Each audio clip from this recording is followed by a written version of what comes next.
Hi guys, and welcome back to another video. I know it's been a long time since I have posted anything. There's just been a lot of personal stuff going on along with, the pandemic and all that, and having a baby and just being in my third trimester pregnant. I didn't feel like making any videos. I was tired, and like I said, there was just a lot going on, and I'm sorry, but I will keep up with content now because I'm feeling up to it, and I've got a lot to talk about and a lot to show y'all, so yay! Oh, and just so that y'all are aware, I still have not gotten that haircut. Cut after complaining about it since October? November? A long time.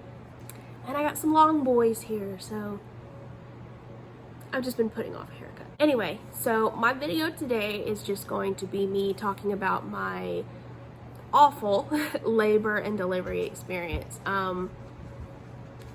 Me going through labor during the COVID-19 pandemic, my experience was a little untraditional, I guess. It was definitely different. There were a lot of different rules that you wouldn't normally have to follow, and a lot of procedures that you wouldn't normally have done if it was during any other time. But my situation alone, aside from the pandemic part of it, just sucked. Aside from the pandemic part of it, my whole labor and delivery experience in and of itself just sucked. It wasn't that great. And I know that there are a lot of women out there who go through worse labors than I did, and I'm thankful that I didn't have to go through anything worse than what I did. And I'm not saying my labor was any worse than anyone out there. I'm not saying that I had the worst labor ever. So don't come at me and say, well, that doesn't sound so bad. For me, it sucked. It was bad. It made me never want to have another kid ever again. That's how bad it was to me. So, yay! So, my induction was scheduled for April 17th of 2020. I was scheduled to go into the hospital at 2 a.m. that morning. So we arrived there, and we had all our bags with us, and there were two nurses at the door. They were taking everyone's temperatures and giving us wristbands, saying that we had been granted access to the building, and we were able to be there. So after that, we got checked in. I was admitted. I was wheeled up to the labor and delivery floor, and I changed into the gown. I got asked all those assessment questions about, my medical history and my habits and, all that other jazz, medications and all that. And then they started, they gave me the IV, and that hurt a lot. It was in my hand. She told me that I had leathery skin, which made it hurt worse, which it sucked. I also had to get a COVID-19 swab test. They required that for all incoming patients, like all admitted patients. So I had to get it, whether I was showing signs or not. And it hurt so bad. They take this long swab thing and have you tilt your head back, and they stick it up your nose, pretty much take a chunk of your brain, at least that's what it feels like, and it was, and I had to stay still because they were swabbing, like that swab was so long. I don't ever want to do that again. People, stay in your house. It is not worth it. Do not take that test. It was, I would never want to take that again. Stay home. Don't get sick, don't get coronavirus. So after that adventure, I was negative. I could have told them that. They gave me a Cytotec dose, which is just a little pill, I guess, that goes into your cervix to soften it. At that point, I was only 1 centimeter dilated. I had been that way for like a month. I was scheduled to get 2 doses of this Cytotec. I think it was 2 hours apart. Or maybe 4 hours apart. I don't remember the hours and the timeline. I just know that it took a very long time for everything to happen, I was in labor for a really long time. I was in labor for 28 hours before it was time for me to push. So they gave me the Cytotec dose, and the nurse said that she was going to come check me in a few hours. So, I mean, I did nothing. I slept, did whatever, played on my phone. I wasn't having any contractions that I could feel. Like on the little monitor, I can kind of tell like when they were happening. They were few and far between at that point. So the Cytotec wasn't really doing anything for me. Later, when the nurse came to check me, she checked me, and then I hadn't progressed far at all. Maybe I was at like a 2. And so she called my doctor, and my doctor told her to start Pitocin. I think this is how it happened. She told me to start the Pitocin instead of doing the second dose of Cytotec like she was originally supposed to. So we did that, and then a few hours later, my doctor comes in, and she checks me, and I hadn't progressed far at all at that point after several hours. I think it was like 8 or 9 in the morning when she came to check me, and I had only progressed, I think, to maybe like a 3. So it's going very slow, pretty much. After she checks me, thinking that she's going to put in the next dose of Cytotec, I felt this really bad pain. Really, really, really bad pain. Like I was writhing and moaning, and oh, it was bad. I thought she had ripped a hole through my uterus. Turns out she broke my water, and I didn't know she was going to do that. I was only like 2.5, 3 centimeters dilated, and she broke my water. I was actually kind of hoping that she would wait until I had my epidural to do that, but she didn't. So that sucked. So after that, the contractions start coming worse, a lot worse. And they were really, really bad. The anesthesiologist came in, and he, was telling me what was going to happen and what he was going to do. And at that point, I was just like, yeah, needle back right now. I hurt. Yeah, just come on, numb me. While he's getting everything ready, the little nurse comes in, and she's, positioning me and telling me what's going to happen, telling me how to breathe, telling me what to expect. And I'm just hunched over the pillow like because they just hurt so bad. Contractions are not fun. And I had waited for like an hour for the anesthesiologist to come in, and they had just progressively gotten worse and worse and worse. And after I got my epidural, I felt good. It was nice. It reduced all the pain that I had. I felt nothing. They had to give me a catheter so I could pee because I couldn't walk. So that was great, not having to get up every 10 minutes to pee like I had been used to for the past month. So that was a great experience, not having to get up every 10 minutes and being able to sleep without pain. So, yeah. Oh, and in case you're wondering, my kid's right there sleeping. He's cute. I'll show him here in a minute, but I just want to leave him to his little nap because he's sleeping so soundly. So after I got the epidural, I was able to take a nap, and that's when they started me on the Pitocin drip to help progress me even more. I don't remember what time it was whenever they did that. I think it was like late morning. I had already been there for almost 12 hours at that point. So they started me on the Pitocin, left me on the Pitocin for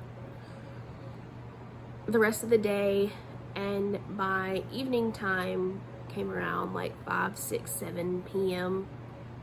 I was starving, by the way. Like, I hadn't eaten anything since the day before I went to the hospital, so I was hungry. I still had only progressed a little bit. I think I was only maybe at like a 5 or a 6. I really don't remember. I mean, it was going slow. It was going real slow. For some reason, my doctor decided to take me off of the Pitocin to see how my body progressed on its own.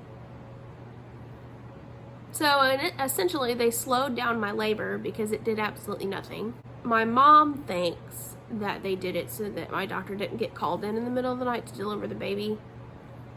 I don't know. I don't know why they did it, but all it did was handicap me and handicap him, because he was in there with no fluid because they had broken my water for about 12 hours. Or almost going on 12 hours, because it was evening time and they had broken it earlier that morning. So he was in there with no fluid, and all it was doing was hindering the process, taking me off the Pitocin whenever it was already going slow. So that was crap. Anyway, night goes by and I could start to feel my legs at that point, like my epidural was wearing off. I'd never felt any cramping or any contractions after my first initial dose, so I wasn't in any pain. I could feel my legs, and I could move my toes and my feet. So I told the nurse, and the nurse called the anesthesiologist again, and he came in. The same one, surprisingly. I thought he would have gone home already. But he came in and he gave me more. He walked in, he was like, "You still here? Still no baby?" Like, "No sir, no baby. I wish I did have a baby. I'm tired of being in this room, I'm tired of being in this bed. These monitors suck. The monitors sucked so bad." Can you keep count of how many times I say it sucked so bad? Because I feel like the theme of the situation was it sucked so bad. But I was just so uncomfortable at that point because I was tired of laying in bed. Like, the monitors were strapped really tight around my waist, and they were so tight it just hurt. I couldn't lay any way other than on my back, because if I would move, he was so far low down in my pelvis that if I moved on either side, I had a lot of pain in my pelvis. Well, I say a lot of pain, it was a lot of pressure. Even with the epidural, the nurse said that I would not feel the pain, that I would just feel the pressure. But I felt the pressure because my baby got a big head, as you will soon see. So him being in my pelvis, all that pressure. After that second dose of the epidural, I slept for several more hours, and it had been well over 24 hours at that point. I think it was like 3 or 4 a.m. the next day, and whenever I got the next thing of the epidural, I was sick of it. I was just ready to have this baby at that point in time. Next morning, the nurse came in. She checked me again. I still only progressed, I think, maybe like 1 or 2 centimeters after that. I think it was like, I was at like a 6 or a 7. And so they started me back on the Pitocin drip, and a doctor came in, and after they had started me on the Pitocin, it went by pretty quick. They checked me again, I think it was at like a 9.5, and it had only been like an hour, I think. I don't know how long it was, but it didn't last that long, and I was in at 9.5. So they were getting the bed ready, setting everything up. She told me how she wanted me to push. There were 2 bars that, granted I'm laying down, there are 2 bars that are up close to where my knees are, and she said she wanted, every time I went to push, she wanted me to pull myself up, curl myself around my baby, and to push for 10 seconds, I think 2 times every time I had a contraction, which was every 1 minute at that point, according to the monitor, because I didn't feel anything. So whenever time came for me to push, it was the nurse that was having me push, because my doctor, I guess, was at her clinic doing other things. She felt me and felt where his head was, and she said that it shouldn't take long, it should only be a couple pushes, because his head literally was like that far in. Like, here was the tip of his head, here was the exit. Like, it was only that much. So I was like, okay, this is gonna be a breeze. You know, it's gonna be easy. I can push twice and then him be out of there. And that is not what happened. So she starts, you know, doing like perineal massages, making it easier. Excuse you.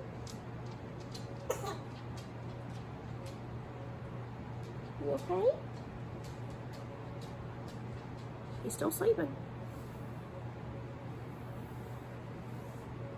I don't know. I was thinking it was going to be extremely easy because he was so close.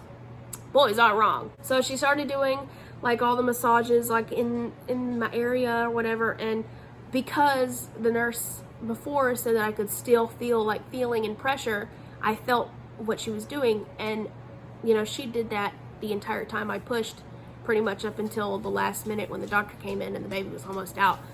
That I was like raw at that point down there. Like it hurt. I was uncomfortable because she just kept rubbing and kept doing, you know, her little fingers, and I was just rubbed raw. Like it felt like she was using sandpaper on me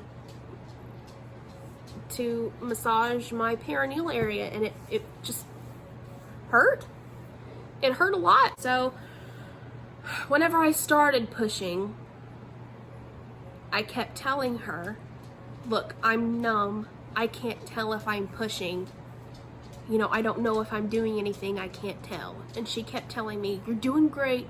You're doing a good job. You know, keep going. Keep doing what you're doing. You know, she was down there. I had a nurse on this leg and Matt on my left leg. You know, and he was down there and he kept looking at me. He kept smiling at me. And I was thinking, okay, I'm doing great. So every minute I would push for 10 seconds twice. And, that went on for 4 hours. And the most of that 4 hours I kept telling her, you know, how am I doing? I still can't feel it. I still don't know if I'm pushing or if I'm, you know, not doing anything. And all she kept telling me was, you're doing good, you're doing great. Several nurses at that point came in and they were, you know, pushing my legs together, pulling my legs apart, holding my legs up higher, putting them down lower, leaning me back, leaning me forward, trying to get the baby to come out because I was not pushing good enough. I was not pushing at all because I could not tell. I could feel myself trying from my waist or from my chest up, but I could not feel what was going on from my stomach down.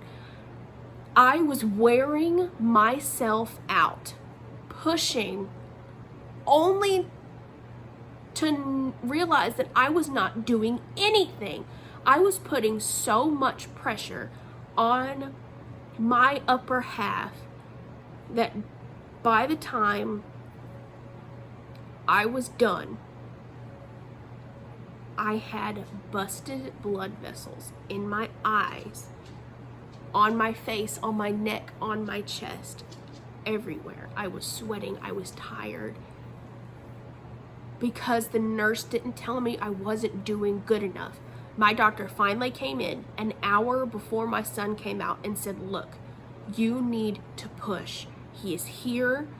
He is stuck here. He has been here for hours. If you do not push better, you will have to have an emergency C-section, and it will be a dangerous one because of where he is. So at that point, the doctor finally takes over and she tells me, come on, push harder, you can do better than that. Da, da, da. She didn't sugarcoat crap like the nurse did, telling me that I'm doing good and, you know, this is going really well. No, she was real with me. My doctor was telling me, you need to work harder. You are not doing good enough. You need to do better. That made me do so much better. He was at that point, he was coming out better than he was the last hour than he was with the first 4 hours or 3.5 hours with the nurse bullcrapping me the entire time. So finally, after a total of 4.5 hours of pushing, at 11:52 in the morning on April 18th, my son is born. Finally. He finally comes out. And by that point, I think like I don't even know how long prior, because it didn't even feel like I was pushing for almost 5 hours. It felt, time was just going by so fast at that point. Whenever she told me how long I had actually been pushing, I was shocked because I had no clue. You know, you think pushing for 2-3 hours is going to take forever, but when it's actually happening, it only feels like it's been going on for about 20-30 minutes. It didn't feel like it took that long at all.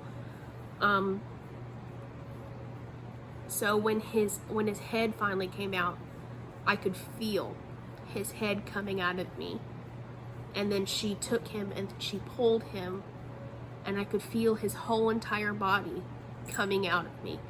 And until you experience that, there's no way I can experience what a baby feels like sliding out of your vagina, because you just have to experience it yourself. Like, it wasn't a very good feeling, but it didn't hurt. I could just feel it, and it felt weird. And the worst part about it was not the placenta, not her having to push on my stomach to get that thing out of there. It was the umbilical cord, because she was pulling it, and you don't realize how long that thing is or how long it feels like it is. It felt like a slimy eel or a snake coming out. It was just bad. So they take him out, and he comes out, and they don't lay him on me like I think they are. They take him to the little table, and they suction him, and they do all that. And then they're cleaning me and working on me, and I'm like, why is he not crying? He was quiet. But I guess I was just kind of freaking out at that point, because he was fine. He was breathing. He just wasn't crying. He's not affected by anything at all. And I'll elaborate on that in a little bit. So he was being worked on over there. Everything is 100% okay. They're just cleaning him off. Matt's over there taking pictures and watching him, and I'm over here, you know, getting fixed up or whatever. I tear a little bit, but I didn't need any stitches. I think I only tore like a tiny little bit, but she told me that I didn't need a stitch. I guess it was just that nurse, you know, sandpapering me the whole time that kind of helped me not need stitches. Ugh, it was bad. So after he comes out and I finally get to hold him, it's only about 10 minutes between him coming out and me finally holding him. I fell in love. It was amazing. I thought that the horrible experience was over and that I was gonna get to love my son and nurse him and heal and then go home the next day, and I thought it was going to be amazing. Boy, was I wrong. So we stay in the labor and delivery floor for I think a few hours more while we get to bond with the baby for a little bit, and then that's when they wheeled us up to the postpartum floor, the nursery floor, for the rest of our stay. And at that point it was going really well. I was able to walk well. He was perfectly fine and healthy. He came out at 6 pounds 11 ounces, and he was 20.5 inches long. So despite having a 6 foot tall, you know, 200 something pound dad, he ended up being a tiny baby, which I'm not complaining about. That made it a little better, because we were expecting him to be like an 8-9 pound baby, but I was able to shower and eat and drink water and all that afterwards, so that was good. The pediatrician came in and saw him. She said that she was going to have to do blood work because he was in the birth canal for over 24 hours without fluid. So they were going to do some blood work on him and monitor him to make sure he didn't get any kind of infection. So that was fine, just to make sure that nothing happened, and we were okay with that. And then whenever they brought him back from doing the blood work, they were like, he didn't cry, he just laid there, he was fine, he was happy, you know. He didn't really react to it at all, which was great. That first night was typical. Like, he slept a lot and was quiet. He did really well. I had no complaints. The next day, another pediatrician came in. She was going to do his circumcision. She brought him back. She said that he didn't cry, he didn't whimper, he didn't move, like she said that she has not had a baby react or not react to a circumcision in a long time. She said, I wish I could take credit for that, but that was all him. You know, he did a really good job. So that made me happy because he's a good baby, you know. So later that day, we were expecting to go home, and the doctor comes in and says that the baby couldn't go home, that we had to stay an extra night because, again, he was in there so long without fluid. They still needed to monitor him, and they wanted to run another set of blood work. So that sucked. Matt ended up having to leave, and since he had to leave, our hospital rules were once a visitor leaves, they can't come back. They can't return at all. So, and no one else can come either. So once your visitor's gone, you get no more visitors at all for the entirety of your stay. That made me really sad because I would have to stay an extra night with the baby alone, and I really wanted Matt to be there because it was still kind of a traumatic experience that I had been through, and I just wanted him there. But you know, I was okay with it because I was like, I'll get to go home tomorrow, it'll be fine, I just have to tough out one night by myself. So that night was like, I guess what most moms say is like second night syndrome or whatever, where the baby is just so fussy and he will not calm down and he will not settle down, and he didn't. He fussed and cried and whined, and I could not for the life of me figure out why.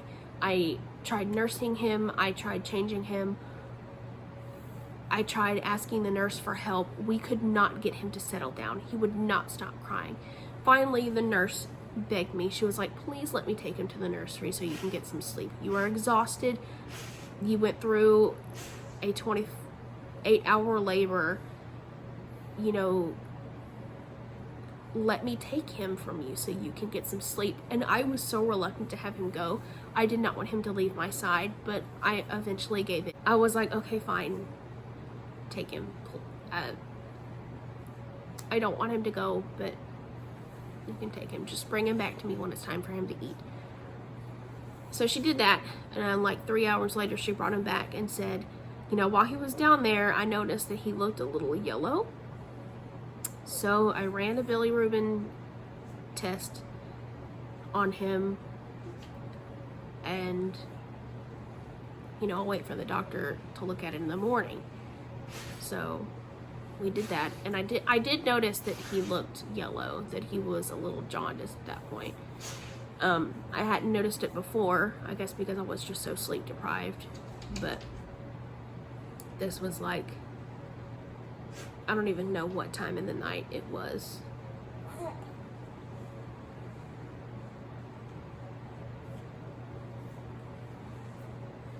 So after I was done feeding him, the nurse took him back to the nursery, and it was that way, you know, she would bring him to feed and then take him back all night until the next day, whenever the doctor finally came in and told me that my son had a jaundice level of 13, which was way over where it should have been, like way over, I think the normal level would have been 10. And for a baby his age, that was bad. Because it goes from, it's hard to explain. The jaundice thing goes, depending on how old you are and depending on where your level is at that point, is how like bad it is for their health. Like it's on a spectrum, I guess. I don't know how to explain it, but so I was like, okay, so what does that mean? And they told me that he had to be under bilirubin lights to help get rid of that jaundice. So we were not able to go home that day. We had to stay another night and stay all that day, because his level was just so high, and he was just so young, like his body couldn't do it alone. So they brought him in with the lights because they said that it would be good for him to be in there with me. And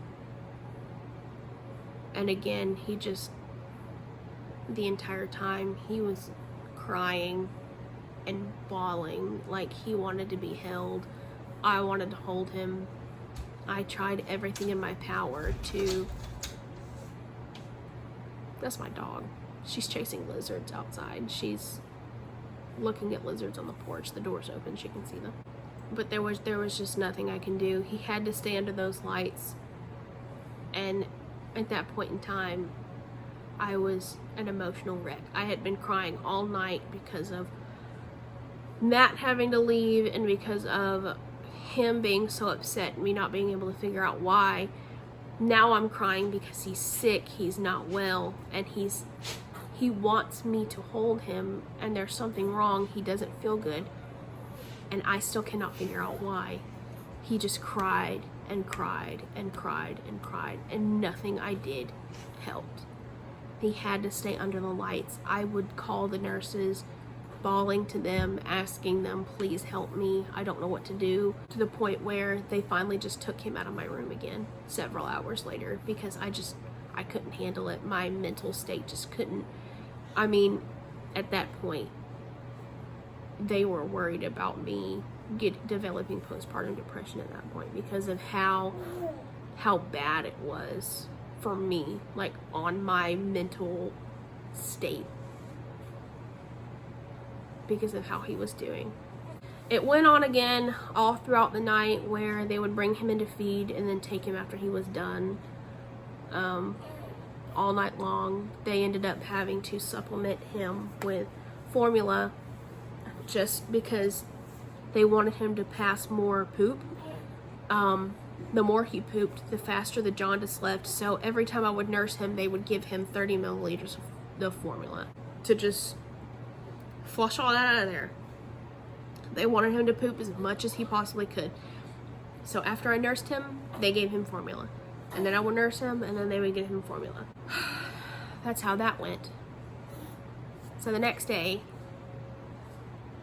finally, the doctor came in at like 9 in the morning.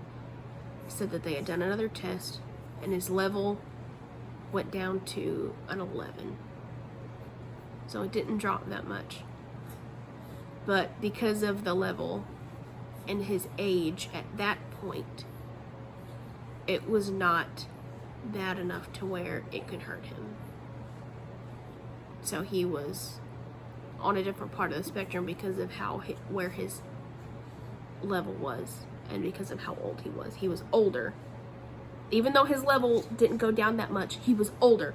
So his body could handle it a little better. Like I said, it's confusing. I don't really know how it works, but that's how, I'm explaining it the best I can. So he told us that we were finally able to go home. And that made me so happy. Like, I cried happy tears instead of distressed tears after that. I was in the hospital for 2 whole days by myself with a sick baby with no support from family. I was just emotionally drained after that. But we finally got to come home. 5.5 weeks later, this is my chunk butt. This is my man. He is extremely healthy, very happy boy. His doctor, his pediatrician, says that his growth rate is off the chart. He's just growing so much. I think he's close to like, I don't know, 11 pounds at this point. He's just, see, I'm a big boy. I'm a big chunky boy. I'm a chunky boy. He's hungry. But yeah, that was my really crappy situation. I know I was fuzzy on a lot of the details as far as like timing, and I probably jumped around a little bit from, you know, part to part, and I'm sorry for that. It's just it was a while ago. It was over a month ago, and talking about it is very triggering. Like, it makes me emotional still thinking about it. I don't like thinking about it, but it's over. Are you hungry? I'm gonna go feed him, and I'm